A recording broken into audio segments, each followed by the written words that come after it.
हाय सांग माने नमस्कार आपण मानक आमर गोटे नुआ ब्लॉग रे स्वागत। चलतु आज गोटे नुआ वीडियो स्टार्ट करबा। आ वीडियो तो करनथले एमती टिके भल लाग नथला मेडिकल इयर टिके भल लाग नथला तो वीडियो बनथले। एबे देखंतु सुंदरी आपण मानको हाय करके वीडियो रे स्वागत करथलानी। आ एठी बसी की तार नळ खाउची आ नळ पापड़ खाउची। ये सारंगर माने रुचुनी किछि तांको आउ एठी सब खियापिया चलछि। सन्ध्या 4टा बेले टिके नळ छणाछणी हेतला आउ बसिक एठी सब खियापिया चलछि आउ तांकर सब आउ एठी मु बस जाइछि। मु बसिके भी टिके गोटे गोटे नळ खाउछि। आ मते मु तो एते तेल भाजी खाउनी तो भल लागुनी तो सेत गोटे गोटे खाइ दउछि आउ ना ना पद्दा को खिया के सिक ना ना ना ना ना ए चतुर बाड़ी जाऊ नाना को लेके आसिबू। नाना कुआडा गला? हां हां बाबा बाबा कथि गला? तू एठी नाटक करतु नाटक हेलो हेलो हेलो जाऊ था बेंग तळु आइने मलु घर बेंग आइला बेंग आसे बहु ये छुआंगा जाला बेंग ना ये पड़ी आइस ये जाई करी ये साहस करी काली बा तथापि 3टा स्टेप चढ़ी हेतला ऊपर ना से मु जेतरा आनु काठे जेतरा न नहीं पा एमती होउची देखंदु आसे तळु खेलिया कहला नन्ना पळेला यार चलला। सकाळे आम घरे एमती पाठ पढ़ा चलीची एमती मात्रा रे जे पाठ पढ़ियो से माने मते लागछ 5 वर्ष रे धन टिके हाथ देखैलो धन टिके हाथ रे देखै देलो एई मोड तळे करके हाथी कोन तळेगारा तळे तळे नाई नाई ताको पार्टी करिवे धन बाबा आसले पार्टी करिवे एठी तळे पा कहले आको संभाळ आ ये गोटे देखंतु पाठ पढुची तार हाथ फाथ टिके देखौची आपन माने मते लागुची 2 जण के 5 वर्ष भीतर डॉक्टर के पाई जिवे गुण तळे मैडम होजंती तांग मास्टर मैडम देखो मास्टर पढ़ौचंती आ ये मैडम पढ़े कि ये प्रिंसिपल से पाठ पाठ ठीक है लगी नहीं देखुचंती खाली कल जे सर्टिफिकेट रे साइन करिए से सर्टिफिकेट रे साइन करिए आ मोर एटी अंडा तरकारी हम अंडा खाली फुटुची मोर एटी अंडा तरकारी करछि आज ये बापा मेडिकल जाइछंती पाठ पढ़ी पढ़ी शोष लाग गला पाठ पढ़ी शोष लागला कि हौ हौ धन धन तमे पाठ भल पढ़ुछ ना पाठ पढ़ी कौन हम डॉक्टर ओहो पाठ पढ़ी इंजीनियर बनो कम बापा इंजीनियर मु डॉक्टर मो मामू इंजीनियर मो मौसा इंजीनियर मो डाडी इंजीनियर आम आउ इंजीनियर दरकार नहीं लुलु लुलु बाबा नाई नाई नाई गंधा नहीं तापर देखंतु समस्त छुआ पिला खोई सारा पर शोई देके आम ये खाया आसचु। आज एत छुआ मैंने हैरान कले तो किसी आज बनिनी आज खाली केवल हूँ अंडा आलू तरकारी भात आ टमाटो पोड़ा होता से तो पियाज पकई दलि से भी खाईदेलु कि ना मो हाथ कौटी कटि जाइए भी जानी चलतु खाई रेस्ट नहीं जावा टिके भात खाई शुआ होता क्षीर आसला सका एत खरा जे क्षीरटा छेना छिड़गला से जाऊँ मो क्षीर आनी ना जानवे छुआ पुणी से मैंने उठे से लुचिकी आसी क्षीर आउ टे बिस्कुट फिस्कुट आने केते खरा हो बाहर देखंतु केते खरा आसिक 6टा बाजिबो केते खरा हो। चलतु क्षीर नहीं आसवा पी सारिके सब काम सारा पर एबे चलिलु आम मार्केट परिबा आनिबु जोता भी आसबो कहीं आम शीत दिन आसलु सब हाफ सुज नहीं आसलु से चप्पल भी आसबो। आ मैडम देखंतु रेडी होइचन हाय कर देला टिके सांग माने हाय कर दिया मैडम टिके बिजी अछंती परिबा पई जाउ छी हो चल नानी आछ राखी परिबा पई चललु नहीं कि आसबु समस्ते परिबा पई चललु आ पाखरे एठी मिलुची तो आउ 4-6 दिन पर सब पूरा अलगा ଆଉ ପରିବା ଫରିବା କ'ଣ ଆସିବ କେମିତି ଆସିବ ସେ ଟେନସନ୍ ଲାଗିଲାଣି। ଦେଖିବା ନହେଲେ ଫ୍ରିଜ୍ଟା ଅର୍ଡ଼ର କରିବାକୁ ପଡ଼ିବ, କ'ଣ କରିବ ଦେଖିବା ଆଉ। ଚାଲନ୍ତୁ ଏବେ ନେଇ ଆସିବା ପରିବାପତ୍ର ଆଉ ମାର୍କେଟ ଯିବା, ଦେଖିବା କ'ଣ ସବୁ ମିଳୁଛି। ଦେଖ ଦେଖ ମୋ ଝିଅ ଖାଲି କାନ୍ଦୁଛି ଏଠି ଆସିକି ଫ୍ରୁଟ୍ସ ଦେଖୁଛି।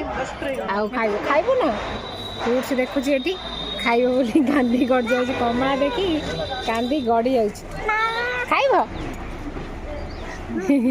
ହଉ ନବା ଘରକୁ ନେଇଗଲେ ତୁମେ ଖାଇବ ହେଲା, ବୁଝିଲ। ସେ ପୁରା ଏଇଠି କଦଳୀ ଏଇଠି କାଟିକି ଖାଇଯିବ ସିଏ କାଗିରିଟା।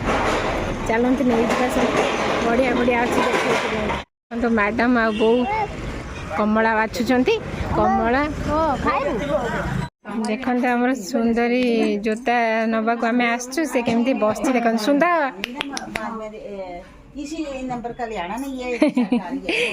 କେତେ ବସିଛି ଦେଖନ୍ତୁ, ସୁନ୍ଦର କ୍ୟୁଟି ସ୍ଥିର ହେଇକି ବସିଛି। ଆମେ ଚପଲ ନେବାକୁ ଆସିଛୁ, ସେ ସ୍ଥିର ହେଇକି ବସିଛି। ଦେଖନ୍ତୁ ଆମର ତରଭୁଜ ଆସିଗଲା। ତରଭୁଜ ଦେଖନ୍ତୁ କେତେ ରେଡ୍ ଆଉ କେତେ ମିଠା, ମାନେ ତରଭୁଜଟା ସୁନ୍ଦରୀ ମିଠା ଅଛି ନା, କେମିତି ଲାଗୁଛି? ଆଉ ଏଠି ବୋଉ ଖାଉଛି, ଏଠି ସମସ୍ତେ ଖାଉଛୁ। ଆଉ ଆଇଲୁ ସାଙ୍ଗମାନଙ୍କ ଦେଖନ୍ତୁ, ମାନେ ଇଏ ଯାଇଛନ୍ତି ଚିକେନ ଆଣିବାକୁ। ଆଉ ଏ ଟୋକଳି ବାବା କୁଆଡ଼େ ଗଲା? ବାବା କାହିଁ, ନନା କାହିଁ? ଇଏ ଯାଇଛନ୍ତି ଚିକେନ ଆଣିବାକୁ। ଆମେ ମାର୍କେଟ ଏକୁ ନେଇକି ଯାଇଥିଲୁ, ସିଏ ଇଏ ତାଙ୍କର ପୁଅକୁ ନେଇକି ଯାଇଛନ୍ତି, କାହିଁକି ଇଏ ଥରେ ବୁଲିକି ଆସିଛି। ସେତେବେଳୁ ରଖିଦେଉନି, ହାମା ବେଡ୍ ତଳେ ଅଛି। ହାମା କୋଉ ବେଡ୍ ତଳେ ଅଛି, ଗୋଲେଇ ଟିକେ ନାଇଥିଲା କଳା, ଦେଖନ୍ତୁ ଲମ୍ବା କରିସାରିଲାଣି। ଟିକେ ସାଙ୍ଗମାନଙ୍କୁ କହିଦେନି ହାଏ ସାଙ୍ଗମାନେ। ଆଉ କ'ଣ ଅଛି ଖଟ ତଳେ, କ'ଣ ଅଛି ଲୋ ଖଟ ତଳେ? ହାମା ଅଛି। ଆଉ ଟିକେ କହିଦେନି ଓଂ କହିଦେଲ, ଆଉ ଟିକେ ହାତ ଯୋଡ଼ିକି ନମ କରିଦେଲ ଜଗାକୁ। ଗୁଡ୍ ଗାର୍ଲ, ବାଏ କରିଦେଲ, ବାଏ। ଚିକେନ ହେନେ ଆମେ ଦେଖେଇବୁ, ମୋ ବାବା ଆଜି ଗୋଟେ ନୂଆ ଚିକେନ କରିବ। ଏବେ ଦେଖନ୍ତୁ ଆମର ଚିକେନ ଆସିଗଲାଣି। ଚାଲନ୍ତୁ ଚିକେନକୁ ଆଗେ ଭିନେଗାର ପାଣି ପକେଇକି ଧୋଇଦେବା। ଆଜି ଦେଖନ୍ତୁ ଚିକେନଟା ହେବ lemon butter black pepper chicken.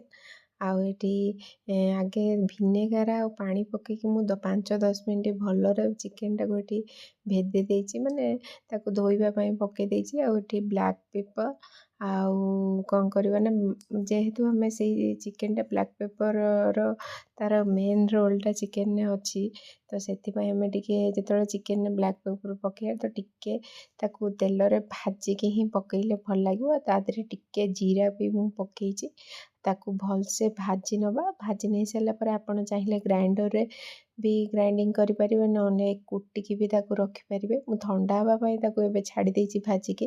ଏଠି ଦେଖନ୍ତୁ ଆକ୍ଚୁଆଲି ଭିନେଗାର ପାଣିରେ ଆପଣ ଧୋଇବେ ଯଦି ନା, ତାର ଯେଉଁ ଆଇଁଷ ମାନେ ଆଇଁଷିଆ ଅଂଶଟା ଯେଉଁ ଚିକେନର ଗୋଟେ ମାନେ ଚିକେନର ଯେଉଁ ସ୍ମେଲ୍ଟା ପୁରା କଟିଯିବ। ଆଉ ତାର ମଇଳା ବି ଯେତିକି ଥିବ ସବୁ ବାହାରିଯିବ। ଦେଖନ୍ତୁ ପୁରା କେମିତି ଗନ୍ଦା ପାଣି ଏଗୁଡ଼ା, ତାକୁ ଧୋଇ ଧୁଆକି ମୁଁ ଏଠି ରଖିଛି। ଆପଣଙ୍କ ପାଖରେ ଥିଲେ ମାନେ ଛାଣିବା ପାଇଁ, ମାନେ ଚିକେନର ପାଣି ଗୁଡ଼ା ଗଡ଼ିଯିବା ପାଇଁ ତାକୁ ରଖିଦେବେ। ଆଉ ଏଠି ଦେଖନ୍ତୁ ମୁଁ ମାନେ ଯେଉଁ ଗୋଲମରିଚ ଆଉ ଜିରାକୁ କୁଟିଦେଲି। ଏବେ ଚାଲନ୍ତୁ ସେ ଯେଉଁ ଛାଣିଥିବା ଚିକେନକୁ ତାକୁ ତା ଦେହରେ ସବୁ ମ୍ୟାରିନେଟ୍ କରିକି ରଖିବାକୁ ପକେଇବା ସବୁ ଜିନିଷ। ଏଠି ଦେଖନ୍ତୁ ମୁଁ ଲୁଣ ପକେଇଦେଲି, ତାପରେ ଏଠି ଫ୍ରେଶ୍ ଦହି, ଜମା ଦହି ଯେମିତି ଖଟା ନ ହେଇଥିବ ସେଇ ଅନୁସାରେ ମୁଁ ପୁରା ଫ୍ରେଶ୍ ଦହି ଆଣିଛି। ଆଉ ଦହି ଆପଣ ଦେଖିକି ଅନୁସାରେ, ଏଠି ଆମର ବୋଧେ 600-700 ଚିକେନକୁ ମୁଁ 4 ଚାମଚ ଦହି ପକେଇଦେଲି। ତାପରେ ଏଥିରେ ଆମେ କ'ଣ କରିବା ନା, ଅଦା ରସୁଣ ପେଷ୍ଟ ପକେଇବା। ଏଥିରେ ମାନେ ତାର କଲର୍ଟା ହ୍ୱାଇଟ୍ ଆସିବ, ସେଥିପାଇଁ ହଳଦୀ ଜମା ୟୁଜ୍ କରିନାହାନ୍ତି, କିନ୍ତୁ ମୁଁ ମଝିରେ ଟିକେ ହଳଦୀ ୟୁଜ୍ କରିବି। ଆଉ ଏଠି ଦେଖନ୍ତୁ ଅଦା ରସୁଣ ପେଷ୍ଟକୁ ମୁଁ ପକେଇ ଦେଇଛି। ଅଦା ରସୁଣ ପେଷ୍ଟ ବି ପଡ଼ିବ, ଆଉ ଲୁଣ ପଡ଼ିଛି, ଆଉ ଦହି ପଡ଼ିଛି। ତାପରେ ଦେଖନ୍ତୁ ଲେମ୍ବୁର ଯେଉଁ ଚୋପା ସାଇଡ଼୍ କଢ଼ା ଅଂଶ କିଛି ବି ଲାଗିବନି। ଆମେ ଭାବନ୍ତି ଚୋପା ଗୁଡ଼ା ସବୁ ବହୁତ ପିତା, କିନ୍ତୁ ଯେଉଁ ଗ୍ରୀନ୍ ଚୋପା ଗୁଡ଼ା ଜମା ବି ପିତା ନୁହେଁ। ଗ୍ରୀନ୍ ପରେ ଯେଉଁ ହ୍ୱାଇଟ୍ଟା ଥାଏ ସେଇଟାର ମାନେ କଢ଼ା ଅଂଶ, ସେଇଟା ଟିକେ ପିତିରି ପିତିରି ଲାଗେ। ଏଇଟାକୁ ମୁଁ ତାକୁ ତାର ଯେଉଁ ଫ୍ଲେଭରଟା ଆଣିବା ପାଇଁ ଏଇଠି ଦେଖନ୍ତୁ ମୁଁ ତାକୁ କେମିତି ତା ଚୋପା ଗୁଡ଼ାକୁ ଗ୍ରେଟ୍ କରିକି ପକଉଛି। ସେଇଟା ଗୋଟେ ସ୍ମେଲ୍ ତାର ବହୁତ ଭଲ ଆସିବ। ଆଉ ଏଥିରେ ହେଉଛି ଆମେ କିଛି ଲେମ୍ବୁ ବି ଫାଳେ ଲେମ୍ବୁ ଚିପୁଡ଼ିକି ପକାଇବା। ଅଲଗା ଲେମ୍ବୁଟା ଆମେ କାଟିକି ସେଥିରେ 2ଟା ଲେମ୍ବୁ ଏଥିରେ ଦରକାର, ଆଉ ଗୋଟେ ଲେମ୍ବୁ ଆମେ କାଟିକି ତରକାରୀରେ ପକାଇବା ଗୋଲ ଗୋଲ କରିକି। ତ ଏଥିରେ ତା ଯେଉଁ ମଞ୍ଜି କାଢ଼ିକି ଆମେ କ'ଣ କରିବା ନା ସେଇଟାକୁ ଚିପୁଡ଼ିକି ପକାଇବା। ପକାଇ ସାରିଲା ପରେ ଫାଳେ ଲେମ୍ବୁ ତା କତିରେ ଆମେ କ'ଣ କନି ଯେଉଁ ଜିରା ଆଉ ଗୋଲମରିଚ ପେଷ୍ଟ କରିଥିବା ମାନେ କୁଟିଥିଲେ ତାକୁ ୟାଦେହରୁ ଅଧା ଏବେ ଏଥିରେ ପକାଇଦେବା, ଅଧା ତରକାରୀ କଲା ମାନେ ତ କରି ଯେତେବେଳେ ବନେଇବା ସେତେବେଳେ ପକାଇବା। ତ ଏବେ ଆମେ କ'ଣ କରିବା ନା ତାକୁ ଭଲସେ ପୁରା ମ୍ୟାରିନେଟ୍ କରିଦେବା।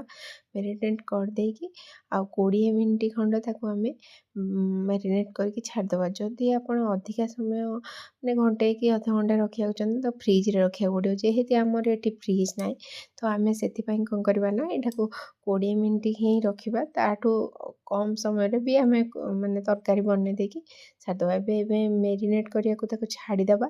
ତାପରେ ଦେଖନ୍ତୁ ମୁଁ ଏଠି ପିଆଜ କାଟି ଦେଇଛି ଆଉ କଞ୍ଚା ଲଙ୍କା ବି କାଟି ଦେଇଛି। ଏବେ ଆମେ କ'ଣ କନି ଗୋଟେ କଢ଼େଇ ବସାଇଦେବା। ବସାଇ ସାରିଲା ପରେ ମୁଁ ଏଠି ଅଳ୍ପ କିଛି ନେଇଛି ତେଲ, ରିଫାଇନ୍ ତେଲ। ଆପଣମାନେ ଅଲିଭ୍ ଅଏଲ୍ ବି ନେଇପାରିବେ। ତା ଦେହରେ ମୁଁ ବଟର୍ ନେବି। ବଟର୍ ମାନେ ଆପଣ ତରକାରୀ ମଝିରେ ବି ବଟର୍ ଆମେ ପକାଇବା। ଏଥିରେ ଆପଣଙ୍କର ଅପସନାଲ୍, ଏଥିରେ ପକାଇଲେ ପକାଇବେ ନ ପକାଇଲେ ନାହିଁ। ଆଉ ଗୋଟା ମସଲା ଯାହା ଆପଣଙ୍କ ପାଖରେ ଥିବ ଆପଣଙ୍କ ଚଏସ୍ ଅନୁସାରେ ପକାଇବେ। ଆଉ ତେଜପତ୍ର 2ଟା ବି ପକାଇଦେବେ। ଆଉ କ'ଣ କରିବେ ନା ଯେହେତୁ ମାନେ ପିଆଜକୁ ଆମେ କ'ଣ କରିବା ଏବେ ଗରମ ହେଇସାରିଲା ପରେ ପିଆଜକୁ ପକାଇବା। ଆଉ ଚିନି ଫିନି କିଛି ବି ଏଥିରେ କଲର୍ କରିବେନି। ଆଉ ପିଆଜଟାକୁ ହାଇରେ ପୁରା ମାନେ 5 ମିନିଟ୍ ଖଣ୍ଡେ ଭାଜିବା। ମାନେ ତାର ରେଡ଼୍ ହେବନି, ଖାଲି କଞ୍ଚାଳିଆ ଥିବ, ଖାଲି ତାର ସ୍ମେଲ୍ଟା ଯିବା ପାଇଁ ଆମେ ପିଆଜଟାକୁ ଭାଜିବା। ଆଉ ଅଧିକା ମାନେ ରେଡ଼୍ ଆସିବା ଦରକାର ନାହିଁ କି ଆମର ପିଆଜ ବେଶୀ ଭାଜି ହେବା ଦରକାର ନାହିଁ। ଖାଲି ସିମ୍ପୁଲ୍ରେ ଯେମିତି ପିଆଜଟା ହେବ ତାର ସ୍ମେଲ୍ ଯେଉଁ କଞ୍ଚାଳିଆ ସ୍ମେଲ୍ଟା ସେଇଟା ଯିବା ଦରକାର। ଆଉ ଏଠି ମୁଁ ଖଣ୍ଡେ ତା ଦେହରେ ବଟର୍ ପକାଇଦେଲି, କାହିଁକିନା ଯେହେତୁ ତେଲ କମ୍ ପକାଇଥିଲି ତ ବଟର୍ ଗୋଟେ ପକାଇଦେଲି। ତାପରେ ଦେଖନ୍ତୁ ପିଆଜ ଟିକେ ହେଇ ଆସିଲା ପରେ ମୁଁ କଞ୍ଚା ଲଙ୍କା ଯେଉଁ କାଟିକି ରଖିଥିଲି ତାକୁ ପକାଇଦେଲି, ତାର ଟିକେ ସ୍ମେଲ୍ ଆସିବ ବୋଲି। ଆଉ ଭଲ ସ୍ମେଲ୍ଟା କଞ୍ଚା ଲଙ୍କାର ଆସେ ତ ସେଇଠି ପକାଇଲି। ତାପରେ ଯେହେତୁ ଆମେ ମ୍ୟାରିନେଟ୍ ବେଳେ ଅଦା ରସୁଣ ପେଷ୍ଟ ପକାଇଥିଲେ ତ ଏଠି କମ୍ ଟିକେ ଅଦା ରସୁଣ ପେଷ୍ଟ ପକାଇବା। ପକାଇକି ତାକୁ ଭଲସେ ଅଦା ରସୁଣର ସ୍ମେଲ୍ ଗଲା ପର୍ଯ୍ୟନ୍ତ ଆମକୁ ଭାଜିବା। ମାନେ ଯେମିତି ଅଦା ରସୁଣ ସ୍ମେଲ୍ଟା ପୁରା ପଳେଇବ। ଆଉ ପିଆଜଟା ଯେମିତି ନ ଜଳେ, ଆଉ ପିଆଜଟା ଟିକେ କଞ୍ଚା କଞ୍ଚା ରହିଲେ ଭଲ ଲାଗିବ। ତ ସେଥିପାଇଁ ଆମେ ଅଦା ରସୁଣ ପେଷ୍ଟ ଗନ୍ଧ ଗଲା ପର୍ଯ୍ୟନ୍ତ ଆମେ ତାକୁ ଭଲସେ ଟିକେ ଭାଜି ନେବା। ଆଉ ଭାଜି ନେଇ ସାରିଲା ପରେ ଏଠି କ'ଣ କରିବା ନା ଆମେ ଯେଉଁ ମ୍ୟାରିନେଟ୍ କରିଥିବା ଚିକେନ୍ ଏବେ ପକାଇଦେବା। ଚିକେନ୍ଟାକୁ ପକାଇ ଦେଇକି ତାକୁ ଭଲସେ ଗୋଳେଇ ନେବା। ଚିକେନ୍ଟାକୁ ଭଲସେ ଗୋଳେଇ ନେବା ତାକୁ। ଆଉ ଯେମିତି ମାନେ ଆଉ ଏଇ ସମୟରେ କ'ଣ କରିବା ନା ଆମେ ଫ୍ଲେମ୍ଟାକୁ ମିଡ଼ିୟମ୍ ରଖିବା, ଆଉ ହାଇ କରିବାନି। କାହିଁକିନା ଚିକେନ୍ଟା ସିଝିବାକୁ ଟାଇମ୍ ଲାଗିବ। ଆଉ ଯଦି ହାଇ କରିଦେବା ତାର ପାଣି ଗୁଡ଼ା ମରିଗଲେ ସେ ଚିକେନ୍ଟା ଟାଣ ଟାଣ ହେଇଯିବ। ଯଦି ଆମେ ଜୁସି ରଖିବା ନା ଟିକେ ମିଡ଼ିୟମ୍ରେ କଲେ ଚିକେନ୍ଟା ଜୁସି ହେବ ଆଉ ସିଝି ବି ଯିବ। ଆଉ ସେଥିରେ ଆମେ କିଛି ବି ପାଣି ଆଡ଼୍ କରିବାନି, କାହିଁକିନା ଯେହେତୁ ଦହିରୁ ବି ପାଣି ବାହାରିବ, ଚିକେନ୍ରୁ ବି ପାଣି ବାହାରିବ, ଆମର ସେଥିରେ କିଛି ବି ପାଣିର ୟୁଜ୍ ହିଁ ନାହିଁ।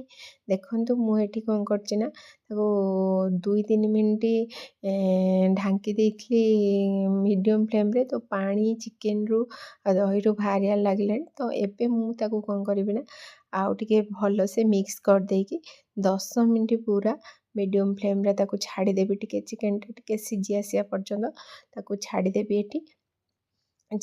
ଏଠି ଦେଖନ୍ତୁ ମୁଁ ଚିକେନ୍ କରୁ ଏଠି ତାଙ୍କର ଚାଲିଛି ମା ଛୁଆଙ୍କର ଖେଳ ବି ଚାଲିଛି। ତାପରେ ମୁଁ ଏଠି ଆସିଗଲି ଦେଖିବି ଚିକେନ୍ର କ'ଣ ହେଇଛି, ତାର ଚିକେନ୍ କେମିତି ହେଲାଣି। ଦେଖନ୍ତୁ ଚିକେନ୍ କେମିତି ପାଣି ବାହାରିଲାଣି ଆଉ ଟିକେ ଟିକେ ସିଝି ବି ଆସିଲାଣି। ମାନେ ଚିକେନ୍ଟା ଦେଖନ୍ତୁ ସିଝିବାରେ ଆପଣ ଜାଣିପାରୁଥିବେ ପାଣି ଗୁଡ଼ା ମାନେ କଲର୍ ବି ତାର ଚେଞ୍ଜ ହେଇଗଲାଣି, ପାଣି ପୁରା ବାହାରି ସାରିଲାଣି। ଆଉ ଯେଉଁ ଲେଗ୍ ପିସ୍ଟା ଅଛି ତାର ଚିକେନ୍ଟା ଜଣାପଡ଼ୁଛି, ଯେଉଁ କଟିଂଟା ହେଇଥିଲା ପୁରା ବାହାରି ଆସିଲା ପର୍ଯ୍ୟନ୍ତ ହେଲେ ଜାଣିବେ ଚିକେନ୍ଟା ଟିକେ ହେଇ ଆସିଲାଣି। ତ ସେଥିପାଇଁ ଆମେ କ'ଣ କରିବା ନା ତାକୁ ଆଉ ଟିକେ ବି ସିଝେଇବା। ଏଥିରେ ମୁଁ ଆଉ ଟିକେ ଏଇ ସମୟରେ ବଟର୍ଟା ପକାଇ ଦେଉଛି, କାହିଁକିନା ଏଇ तार स्मेलटा बटर स्मेलटा आसवा भी निहाती आवश्यक। तो से मु आउ टिके बटर पकईदेली पकईदे ये टिके हलदी गुंड पकईदेवी कहीं जेहेतु आम अणहलदिया आम ओडिया मैंने खाती प्राय लोक घरे थी अणहलदिया खाती आम प्राय लोक खाती तो से जस्ट बो टिके पाटी गला बड़ी आम टिके हलदी गुंड पकईदेलु पकईदे मुझे से मीडियम रो टिके जस्ट हाई फ्लेम रे टिके ढांकीदेली कहीं एबे हाई फ्लेम एथपाई करदे जे तार जो पानी अंशटा टिके आमको मरिबा दरकार चिकेन भी सीझी आसला आउ चिकेन माने आउ 5 मिनट गले देखंतु सब चिकेन टा टिके सीझी आसला आ 5 मिनट पर पूरा सीझी जीव चिकेन टा तो 5-10 मिनट पर तो से टिके हाई करदे पानीटा जेहेतु अधिका अच्छी तो ताको हाई करदेली एबे कौन कली ना गोलमरिच और जीरा गुंडा आउ टिके जो थिला ताको मु टिके पकईदेली एबे पकई सारा पर से थिकनेस आने को कौन करवा ना आम ये 2 चम्मच कॉर्नफ्लावर आउ टिके पानी पकईकी ताको भलसे गोले नबा कहीं तार जो ग्रेवी टिके थिकनेस आसो भल लगे भी आउ ये देखो मोर चिकेन टा माने तार कलरटा लुक्सटा देखो आ लास्ट को भी देखिए एबे कौन करवा ना जेहेतु 20-25 मिनिट हो गला आम चिकेन तो सेठी कौन करवा आम लेंबू पकईदे लेंबूटा को गोल गोल करके काटी नेबे मुझे 3 पीस पदे पकई आपण मैंने 3 पीस 4 पीस रू अधिका पकईबेनी अधिका पकईले तो हुए तो पिता पिता लगिपारे तो से मुझे 2-3 पीस पकई तापर जो कॉर्नफ्लावर टाको गोले की रखी ताको मिक्स करके बे पकईदेवी कहीं मो चिकेन ऑलरेडी 90% हो गला तो से किसी दरकार ना या गोले की पकई सारापर आ 2-3 मिनट को छाड़देवी फुटापी 2-3 मिनट माने लगे 2-3 मिनट लगे तो निश्चित चिकेनटा फुटापी देखो आमर बटर गुड़ा केमी माने सीरियसली कहूँ पूरा यूनिक लगुच नुआ नुआ टेस्टा बनैया टे इच्छा भी बने भल लगुच आ देखो मोर चिकेन लुकटा टे आपण मैंने देखिपे एबे कौन करवा ना चिकेन पूरा 95% रेडी तो आम से फ्रेश क्रीम पकईदबा फ्रेश क्रीम टाको पूरा देखो मु पूरा मन भरी आज पकई जेहेतु यूनिक डिश बनाऊँ तो अनहेल्दी हो हेल्दी हो टिके खाइबा आ माने समस्ते तो गोटे गोटे 2-2 पीस खाइबा आ कि तो अधिका खाऊना तो टिके खाईदे कि आज दिनटा टिके ये करदबा चलते टे भलसे मिक्स करदे कि 2-3 मिनट फुटियापाई छाड़देबा छाड़ सारा जाऊ मैंने चाहिए टे आउ टे लेंबू पकईदेवे देखो मोर चिकेन पूरा रेडी आ से मुझे गार्निशिंग धनिया पत्र काटिके पकई आपण मैंने चाहिए टे ऊपर पियाज की साइज करके पकईदेवे मैंने सीरियसली कहूँ एत जुसी होना आते भल हो चिकेनटा आपण मैंने कहीपर एबे पापा पुओ बसले खाइबे चलते पचार एबे आमर lemon pepper butter chicken ready पूरा आमर टिके चिकेनटा सीझी ना जुसी होना टे देख लो हाँ तापर देखी खाई फास्ट मो पुओ ट्राए करी कहब ना से पुओ नु आगे बाबा ट्राए कर हाँ दे ना सीरियसली को केमी दे ना माने केमी सतर जेमी बढ़िया हाँ आमे टेस्ट करके पुणी पछरे कहबू आ देखा पूरा यमी हाँ सीरियसली कहूँ माने चिकेन कषा रोटी माने ता पाखरे किछि नुहे माने सीरियसली कहूँ पूरा यूनिक लागुला टिके खटालिया भी थिला आउ भी जो ब्लैक पेपर रो स्मेलटा भी थिला एते सुंदर यूनिक टेस्ट लागुला मते तो पूरा 100 ରୁ 100 देवी एटा आउ बहुत बढ़िया लागुला रोटी सहित खाया आके रोटी परोटा पूरी जहाँ सहित भी खाइबे पूरा 100% साटिस्फैक्शन मिल पूरा टेस्टी थिला ता सहित मु टिके कंचा लंका पियाज को लगे खाऊली पूरा यम्मी यम्मी पूरा माने पूरा टेस्ट ओफ कौन होता चिकेनटा आ रेसिपीटा आम पतिदेव ही खोजिकी आमको देते करिया तो करूँ आठ देखो मैडम खाया पशिगले मैडम भी खाऊँ भी बढ़िया लगे राति आम देखो ये जामुकोली गछ है सुंदर जामुकोली तोलु ना सुंदर जामुकोली तोलुचु कि बाबा को दबु जामुकोली दे आ मुझे देदेलु नना को जामुकोली देदेलु आउ ए देखियो जामुकोली गछरे चढ़ियो जामुकोली गछरे आगे चढ़ू बॉडी की टेकी पारने से ना से कांथ ए मालो नाक तोंड की देला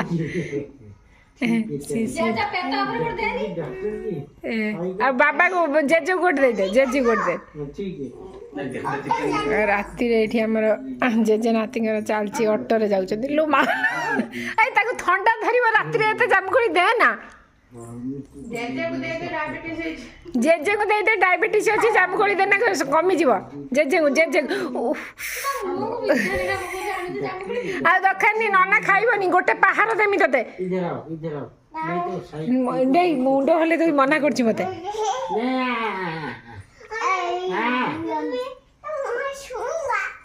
हिंदी चलला डॉक्टर जी इंजेक्शन फुटाओ ए जामुकोली तोड़ी ए बॉडी शरीर मोटी टेकी पारनी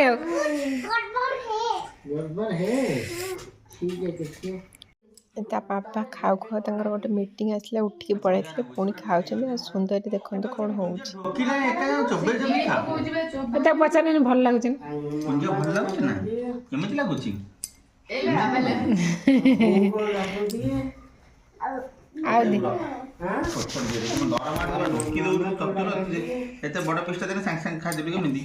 धीरे धीरे दियो धीरे धीरे हाँ पचारे भल लगुच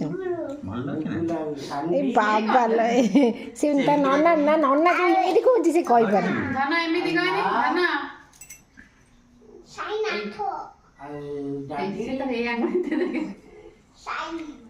अरे कितने गाल तो बहुत ना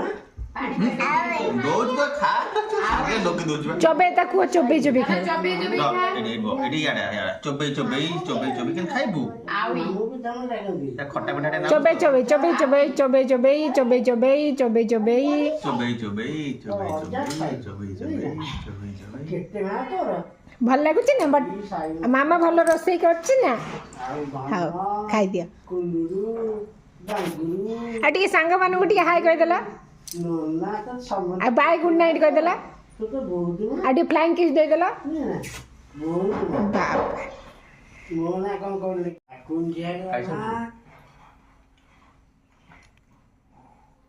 भल लगुच ना लो मामा